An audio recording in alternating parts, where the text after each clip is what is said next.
salud emocional con Oscar y estamos acá, bueno, recordando un poquito de lo que hablamos todas estas semanas que tienen que ver con el estrés, ¿no? ¿Qué es el estrés? ¿Cómo nos protege en un primer momento? ¿Cómo cuando este estrés se instala en el organismo como estilo de vida, cómo nos perjudica? ¿Y cómo nos enfermamos como consecuencia del estrés, ¿no? Y Oscar, bueno, en estas semanas también nos estuvo hablando de cómo es que el organismo se prepara para enfrentar al mamut famoso, ¿no? El mamut lanudo que dice... existía y hoy que son las deudas, los problemas familiares, el trabajo, ¿no? Cómo cambiamos. Claro, por eso tienden a cronificarse, ¿no? Las situaciones de estrés, porque no las terminamos de resolver. Entonces nos las llevamos a la cama y el otro día nos despertamos con esa tensión y todas esas preocupaciones. Sí, y en función de hacer un poquitito un resumen, ¿no? Dijimos que los seres humanos siempre están expuestos desde su nacimiento a cierto grado de estrés que nos protege, ¿no? Que nos cuida, que nos permite enfrentar la vida con efectividad y que nos da la energía para poder hacerlo. Pero cuando esa capacidad de adaptación del individuo ya se supera, se desborda, y bueno, empezamos a tener problemas, ¿no? Sabíamos también que nos da la posibilidad de atacar o huir, ¿no? Ante una situación que nos enfrenta a un peligro. El cuerpo se prepara para eso, ¿no? Habíamos dicho el cuerpo, la mente, se secretaba el cuerpo hormonas, la adrenalina, la noradrenalina, el cortisol. Y eso nos preparaba, que nos hacía aumentar la frecuencia cardíaca, el azúcar en la sangre, tensionaba los músculos, nos producía mayor frecuencia respiratoria, todo para prepararnos para enfrentar la situación o alejarnos de esa situación amenazante o peligrosa. Claro, digamos que llevado esto a la vida moderna, si de repente vemos a 50 metros que se nos viene una patota encima, está bárbaro ese mecanismo para rajar, digamos, ¿no? Y después nos calmamos y regresamos a la normalidad. El tema es que cuando tenemos el pensamiento o es realidad este pensamiento de que no nos alcanza la plata para llegar a fin de mes, ahí se produce una tensión que no tiene una resolución, entonces nos llevamos el estrés todo el día y todos los días. Exacto, y ahí sí ya al no poder hacer frente a una presencia constante de situaciones amenazantes que pueden ser que sean reales o que nosotros las percibamos, imaginarias, exacto, ¿no? como amenazantes, que no lo sean. Empezamos a sentir cosas, ¿no? Y cosas que a veces no tienen una explicación. Dolor de cabeza, contracturas musculares, empezamos a tener taquicardia o la presión alta, o asma o diabetes o problemas en la piel, o hasta enfermedades de índole graves que se desencadenan de una manera abrupta y que, nosotros no pensamos que íbamos a estar enfermos bajo ese nivel de enfermedad y sin embargo lo estamos. Ejemplo, las enfermedades cardiovasculares. Y cuando hablamos de esto, habíamos hablado de los factores psicológicos que actúan como factores de riesgo para estas enfermedades coronarias. Oscar, vos habías hablado de lo que era la hostilidad, la ira, ¿no? Estos factores de riesgo, la depresión, que tienen también la cólera, que tienen que ver con desencadenamientos de episodios coronarios que un poco muestran la imposibilidad de llevar en palabras estas situaciones estas vivencias, ¿no? Estas emociones. Claro, exactamente, ¿no? Sí. Las ponemos en el cuerpo y el cuerpo empieza a cobrárselo por algún lado, ¿no? Claro, todas las emociones de la familia de la ira tienen mucha correlación con las enfermedades cardiovasculares, como vos decís. Y también está, como habíamos hablado en algún momento, la ansiedad, que dispara el estrés, que es la familia de los miedos, que es la anticipación de peligros, a veces reales, a veces imaginarios, y es una acumulación de peligros que vemos, económicos, físicos, en distintos niveles, ¿no? Exacto. Y después también te habíamos contado, vos habías puesto una lista de factores, ¿no? Sí, un test de eventos, claro, que hay eventos que de por sí son buenos, motivadores, pero son estresantes, como por ejemplo un ascenso en el trabajo, una mudanza, un casamiento. Dicen que las mudanzas son una de las cosas más estresantes, pero fíjate que por sobre todo eso hay un factor subjetivo, porque no todo el mundo se toma esas cosas de una manera u otra. Son en general estresantes. Seguro. Podemos cuantificarlas como lo cuantifica este test, Pero siempre hay una dosis de subjetividad, vos te vas a tomar las cosas de una manera, yo de otra, una mudanza, por ejemplo. Exacto. ¿No? Entonces, pero de todas maneras es un indicio de si en los últimos, por ejemplo, este test, en los últimos 12 meses hemos tenido un montón de situaciones estresantes, bueno, eso es un factor de riesgo, hay que abrir los ojos. Exacto. Y por ejemplo, también habíamos hablado que hay muchas enfermedades, por ejemplo, las enfermedades autoinmunitarias, como la artritis reumatoidea, la tiroiditis, la diabetes, que muchas veces a partir de un factor de estrés se modifica el sistema inmunológico del organismo y bueno, y esto predispone a estas situaciones. También te habíamos contado que muchas veces se vincula el estrés con el cáncer, ¿no? Si bien no está demostrado científicamente que la psiquis sea la responsable absoluta del desarrollo de un cáncer, ni que tenga influencia sobre la vida, sobre la sobrevida o los resultados de los tratamientos y de las curaciones, pero es incuestionable que el estrés psicológico como efecto de tener una enfermedad amenazante para la vida influye en la calidad de vida de los pacientes y de los familiares. Uno desde ya con la depresión y el estrés, estas dos situaciones siempre están implicadas en un paciente oncológico, pero indudablemente tiene que ver con el estado inmunológico y demás, pero no tiene un efecto directo, que es decir, porque estoy estresado, claro, voy a tener un cáncer, ¿no? Claro. Esa cosa que, sí, cuando uno mira al revés, ve a un paciente oncológico y empieza a preguntar para atrás qué situaciones hubieron, bueno, muchas veces lo que hay es esa imposibilidad de poder expresar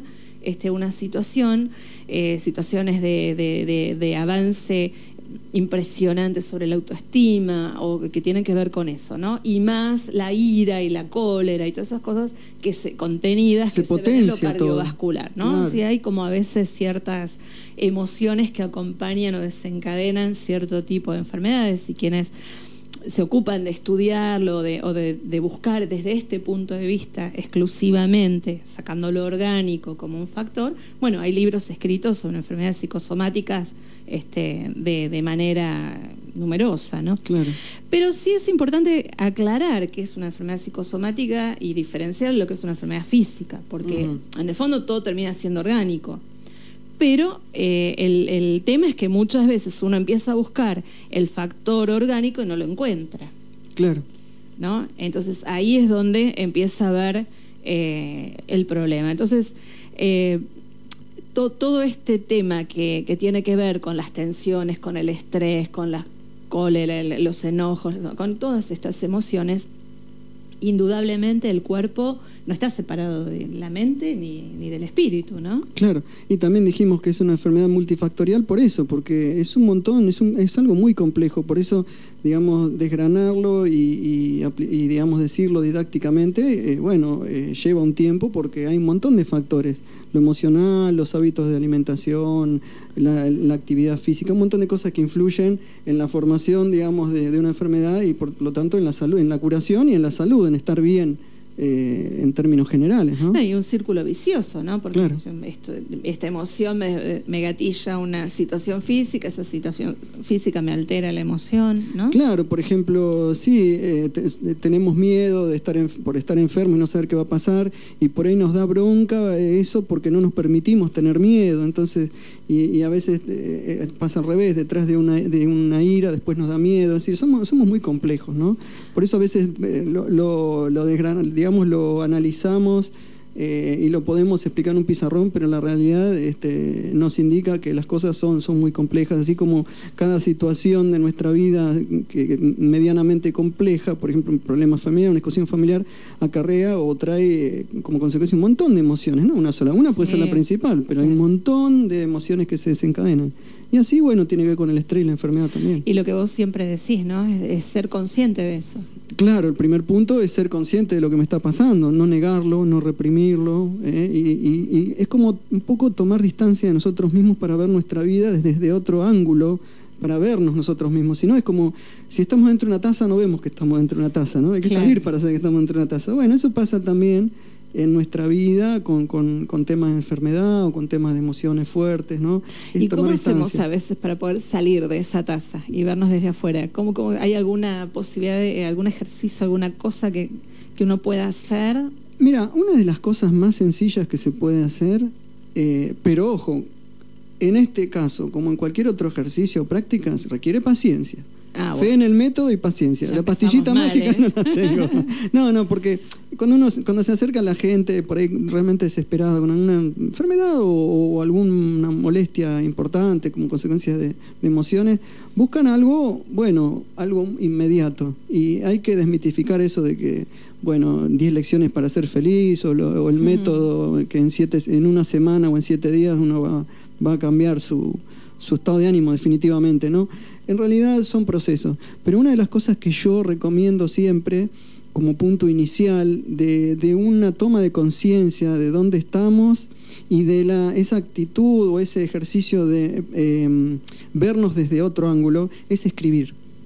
Ajá. Primero que escribir lo que nos pasa de una manera ordenada y metódica, mejor, ¿no? Hacer un diario de las emociones, podríamos decirle.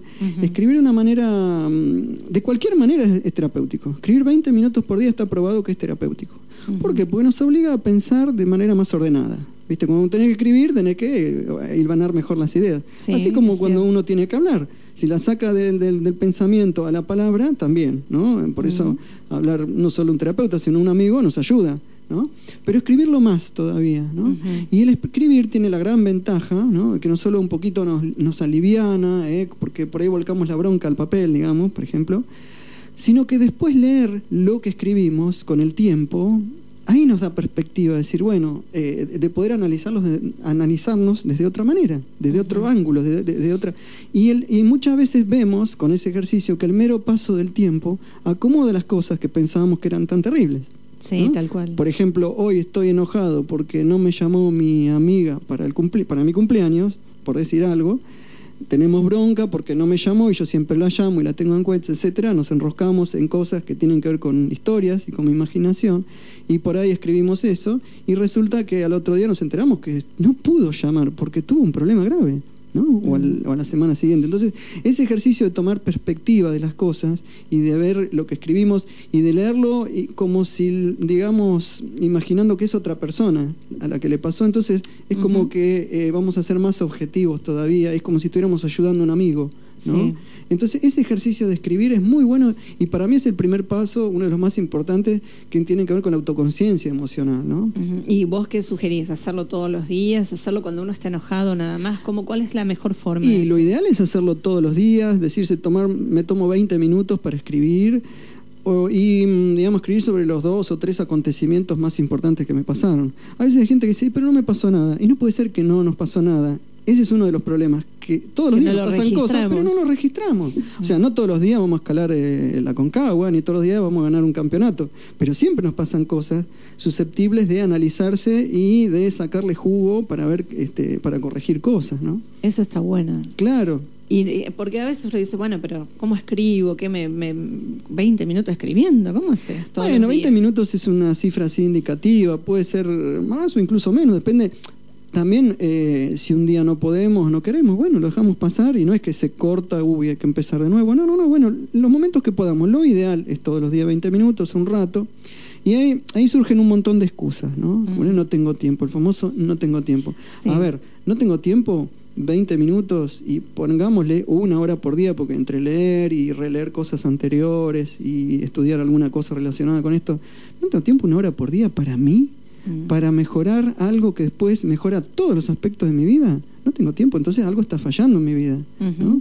Sí. Y si un día no puedo, una semana no puedo porque me fui de vacaciones, y etcétera, no pasa nada. O sea, lo hacemos cuando podemos. Lo ideal es, mientras más seguido, mejor. Un ordenador de emociones y de cosas de la cabeza también, claro, ¿no? Porque uno, al pensar lo que uno tiene que escribir, y nos ahorra muchos problemas, ¿no? Porque cuántas veces por decir cosas atolondradamente perdemos amigos o nos peleamos con familiares. Claro, porque lo ideal es después, digamos, tomar autoconciencia cada vez más en tiempo real, o sea, analizarse y, digamos, discutir esas creencias de base que son equivocadas y esas historias equivocadas lo antes posible. O sea, al principio, este es el primer paso para empezar a tomar contacto con esas cosas. Con nuestras emociones, porque es muy común que cuando uno está enojado uno se enrosca en lo que el otro hizo, no en lo que uno sintió.